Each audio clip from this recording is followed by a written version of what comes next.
Iran Israel সংঘাত শুরুর পর তেল আবিবের লক্ষ্যবস্তুতে একাধিক পাল্টা ক্ষেপণাস্ত্র হামলা চালায় তেহরান। এসব হামলায় ধ্বংসস্তূপে পরিণত হচ্ছে দেশটির গুরুত্বপূর্ণ সব স্থাপনা। তবে বিশেষজ্ঞরা বলছেন ইরান এখনও তার সর্বাধুনিক ক্ষেপণাস্ত্র ব্যবহার করেনি।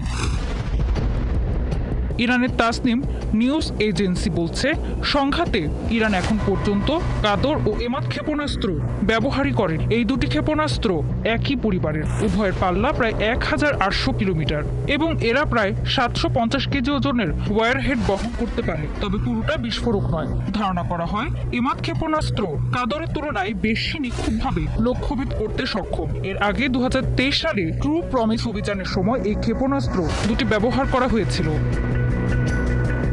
এদিকে খাইবার শেকান হচ্ছে ইরানের একটি নতুন প্রজন্মের সলিড ফুয়েল ক্ষেপণাস্ত্র। এর পাল্লা তুলনামূলকভাবে কম, প্রায় 1400 থেকে 1500 কিলোমিটার। ফলে এটি কেবল ইরানের পশ্চিমাঞ্চল থেকে ছোড়া হলে ইসরায়েলে পৌঁছাতে পারে।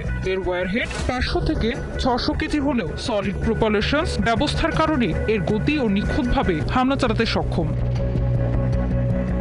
সংঘাতে ইরান এখনও শহীদ হাজ কাশেম ক্ষেপণাস্ত্র ব্যবহার করেনি, যার নামকরণ করা হয়েছে কুদস ফোর্সের কমান্ডার কাশেম সোলেইমানির নামে। এটি একটি সলিড ফুয়েল ক্ষেপণাস্ত্র এবং ইরানের পক্ষ থেকে একে হাইপারসনিক বলা হয়, কারণ এর গতিবেগ শব্দের গতির 5 গুণ। তবে বিশ্লেষকরা বলছেন 15 জুন ইরান সম্ভবত এই ক্ষেপণাস্ত্র দিয়ে ইসরায়েলের বাতিয়াম ও রেহভট শহরের দিকে একটি হামলা চালিয়েছে।